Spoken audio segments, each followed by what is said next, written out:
Arvin Malhotra thought he was marrying the perfect bride, but within 6 hours, young Nisha Varma's dream wedding turned into a nightmare of unimaginable torture and death. Arvin Malhotra seemed like the kind of groom every family wished for, calm, well-spoken, and successful for his age. At 32, he had already built a strong reputation in Hyderabad as a man who understood business and carried himself with discipline. His bride, 21-year-old Nisha Varma, arrived from a small town in Uttar Pradesh with a quiet innocence that made everyone smile. She was the kind of young woman neighbors described as soft-spoken, respectful, and pure-hearted. Their wedding day looked almost picture-perfect on the surface. Golden decorations lined the venue, distant relatives filled the hall with cheerful noise, and the aroma of sweets traveled through the air. The couple even stood together like a scene from a bright family film. But beneath the festive glitter, a thin layer of uneasiness crept through the atmosphere. Some guests noticed how Arvind kept checking his phone every few minutes, sometimes stepping aside with a stiff expression, almost irritated by the celebrations. Others caught sight of Nisha's trembling hands as she adjusted her jewelry, her eyes flickering toward her parents as if silently begging them not to leave her alone. A few older relatives whispered among themselves, sensing something unusually tense in the groom's body language. Even the wedding photographers, who had seen hundreds of ceremonies, felt a strange heaviness around this couple. For a moment, the music, laughter, and celebrations felt disconnected from the two people at the center of the event. The marriage looked beautiful on the outside, yet something deep within the air suggested that this union was hiding a secret, something that neither side of the family understood. It was the kind of unsettling feeling that people push aside during happy events, hoping it is nothing more than nerves. But this time, the uneasiness was a warning that no one recognized until it was too late. Arvind's family mansion looked grand from the outside, but the moment Nisha stepped inside, she sensed a strange emptiness. The silence in the house felt unnatural, as if all joy had been drained from its walls long before she arrived. Meera Malhotra, Arvind's widowed aunt, welcomed her with a stiff smile that never reached her eyes. Every corner of the house felt heavily controlled. Nisha soon learned that the mansion ran on strict rules created entirely by Arvind. Each item had a fixed position, from the placement of the shoes near the door to the alignment of spoons in the kitchen drawers. Even small changes were noticed instantly. The atmosphere felt more like a training camp than a home. Whenever Nisha moved around, she could feel Arvind's eyes following her. He observed everything she did, whether she was folding clothes, making tea, or simply sitting quietly. His gaze wasn't affectionate, it felt sharp and assessing, like he was constantly waiting for her to make a mistake. Meera rarely spoke to Nisha, yet her constant presence made the young bride uneasy. She watched silently from doorways, from the staircase, from the corner of rooms, as if making sure Nisha didn't step out of a carefully drawn boundary. Days passed, and Nisha realized she had no freedom. Her phone was monitored, her outings were restricted, and even her meals were timed. She felt like she had entered a world where love did not exist, and obedience was the only currency. The mansion, with all its luxury, felt like a cage designed to trap her spirit. Every night, she lay awake, sensing that the rules were not just rules, they were warnings. Something darker lived in this house, something that grew louder in the silence, something waiting to reveal itself. One afternoon, while searching for a misplaced hairpin, Nisha noticed a narrow gap behind a large wooden storage shelf in the hallway. Curiosity pushed her to investigate, and she gently pulled the shelf forward just enough to reveal a hidden staircase leading downward. The air drifting up from the staircase felt damp and unusually cold, carrying a faint smell that made her skin prickle. She hesitated, but the mystery of the hidden space drew her closer. Carefully, she stepped down the dusty steps until she reached a heavy door made of dark metal. The surface was covered in strange scratches, uneven marks, and deep dents that looked as if someone had tried to escape or break in. A thin line of chemical odor leaked through the edges of the door, sharp enough to sting her nose. She tried turning the handle, but it was locked tight, as though it hadn't been opened in years. Even so, the moment her hand touched it, a strange chill ran through her entire body, warning her that whatever was behind it wasn't meant to be found. The silence around her felt heavier the longer she stood there. She sensed something unsettling, something that didn't belong in a normal family home. Quickly stepping away, she climbed back up the stairs, pushed the shelf into place, and tried to calm herself. But the image of the scratched metal door stayed etched in her mind. That night, as she lay awake, the memory of the hidden basement kept returning like an unspoken threat. She didn't know what was locked inside that room, but a deep instinct whispered that the secret was dangerous. And now that she had seen it, the house seemed to watch her even more closely, as if warning her not to go back. Arvin's life appeared organized and respectable on the surface, but beneath that polished exterior, he was carrying a hidden world that no one in his family, or Nisha, knew about. His business, which he proudly described as importing electronics, was only a mask for something far more dangerous. For years, he had been secretly working with a powerful crime syndicate led by a feared man named Rutan Galati.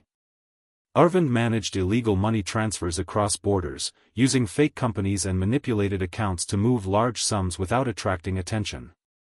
Everything ran smoothly until a major deal collapsed due to a customs raid, leaving Arvin responsible for a massive financial loss.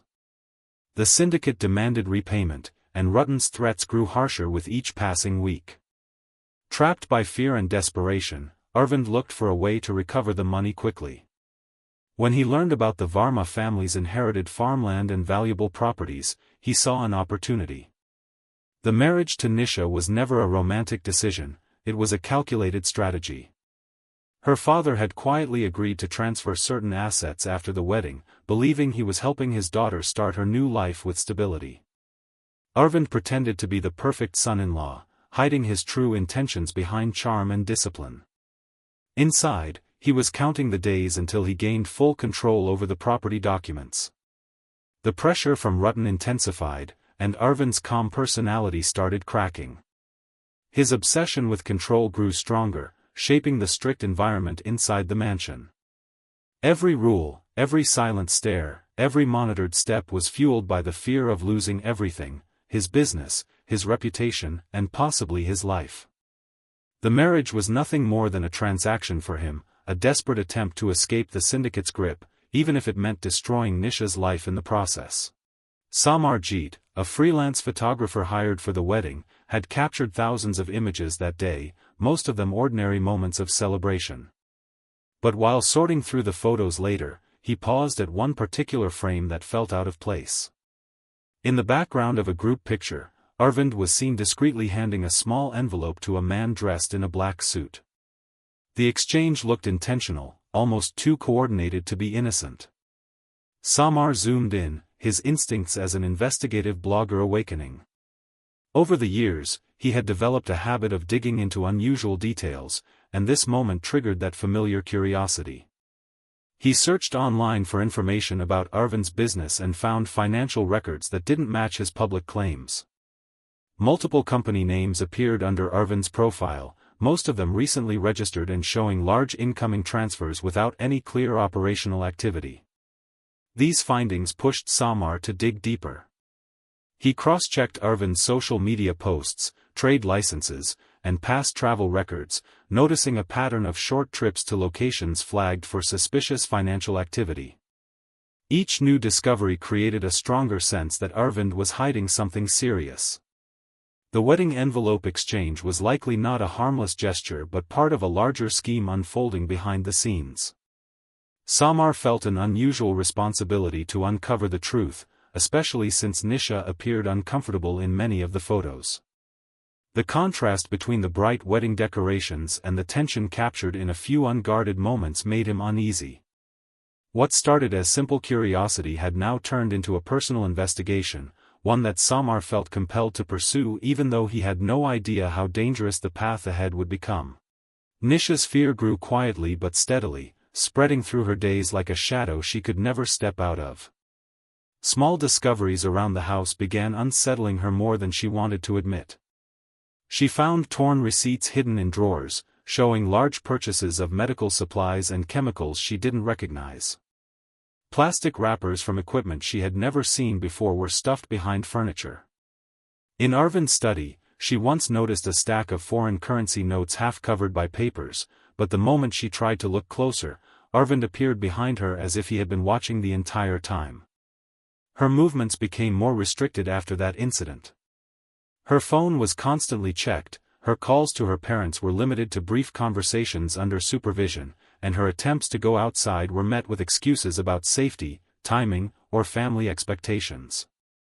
Even Mira's silent presence contributed to her growing panic. The older woman walked softly through the house, appearing suddenly in doorways or near staircases, observing Nisha with an expression that held neither kindness nor hostility, only fear, as if she knew something terrible and hoped Nisha would not uncover it. Each night, Nisha lay awake replaying the scene of the hidden basement door in her mind. She wondered what was stored inside that room and why the smell from it felt so unnatural. The mansion seemed to hold too many secrets for a normal family home. Her attempts to understand Arvin's behavior only deepened her anxiety. He was colder in the house than he had been during the wedding, often pacing with his phone pressed tightly against his ear, speaking in a low, controlled voice. There was always a tension around him, a quiet anger waiting to explode. Nisha realized she wasn't just living under strict rules, she was living inside a danger she couldn't yet name. One night, heavy rain battered the windows, and thunder echoed through the mansion like distant warnings. Arvin had been pacing for hours, his phone clutched tightly in his hand, his face drained of all calm. A call from Rutan Galati had pushed him to the edge. The syndicate demanded immediate repayment, and Arvin believed Nisha's family was intentionally delaying the transfer of the property documents. His frustration turned into rage that he could no longer hide. Without warning, he grabbed Nisha's arm and pulled her through the dim hallway, ignoring her silent pleas and terrified resistance. He dragged her toward the hidden staircase behind the storage shelf, the same place she had discovered earlier but had been too afraid to explore fully. Arvin shoved the shelf aside with a force that revealed he had been using the secret entrance long before her arrival. The damp, cold air from the stairwell struck her face as he forced her downward into the darkness. When they reached the heavy metal door, Arvin unlocked it with a key he kept hidden inside his watch strap. The door swung open with a slow, metallic groan, revealing a soundproof chamber lined with equipment that made Nisha's heart freeze. Strange machines were arranged in neat rows, wires hung from the ceiling, and the floor bore stains that suggested unspeakable acts had happened there. The room smelled of chemicals, sweat, and old fear. It was clear that this space had been used many times, designed for control and suffering. Arvin's expression showed no hesitation as he pushed her inside. He locked the door behind them, sealing her fate inside a room built for agony. In that moment, Nisha understood that the secret hidden beneath the mansion was far darker than anything she had imagined, and now she was trapped inside it. The next 6 hours became a nightmarish descent into terror that Nisha could neither escape nor comprehend. The moment Arvin shut the metal door, the room transformed from a hidden chamber into a trap designed entirely for pain. Every surface inside carried signs of past suffering, rusted stains on the floor, cuffs bolted onto the walls, and discarded pieces of equipment that hinted at experiments far more brutal than anything she had ever imagined. Arvin moved with a chilling calmness, as if the fear in her eyes only strengthened his determination. The pressure from Rutan Galati had shattered whatever humanity he once had, leaving behind a man driven by desperation, rage, and the belief that breaking Nisha would force her family to cooperate immediately. He used the equipment around him with a cold, methodical cruelty, switching between tools as though he were carrying out a routine task. Every minute stretched into eternity as Nisha's strength weakened under the relentless assault.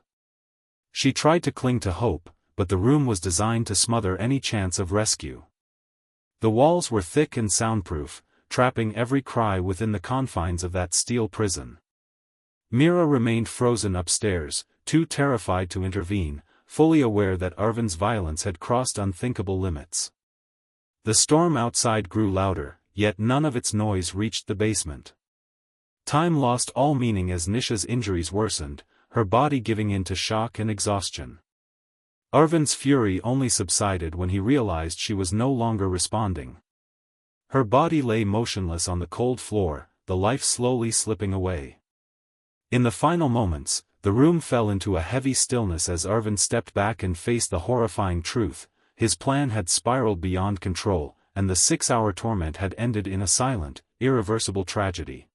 Arvin's life appeared organized and respectable on the surface, but beneath that polished exterior, he was carrying a hidden world that no one in his family, or Nisha, knew about. His business, which he proudly described as importing electronics, was only a mask for something far more dangerous. For years, he had been secretly working with a powerful crime syndicate led by a feared man named Ruttan Galati. Arvin managed illegal money transfers across borders, using fake companies and manipulated accounts to move large sums without attracting attention. Everything ran smoothly until a major deal collapsed due to a customs raid, leaving Arvin responsible for a massive financial loss. The syndicate demanded repayment, and Ruttan's threats grew harsher with each passing week. Trapped by fear and desperation, Arvin looked for a way to recover the money quickly. When he learned about the Varma family's inherited farmland and valuable properties, he saw an opportunity. The marriage to Nisha was never a romantic decision, it was a calculated strategy.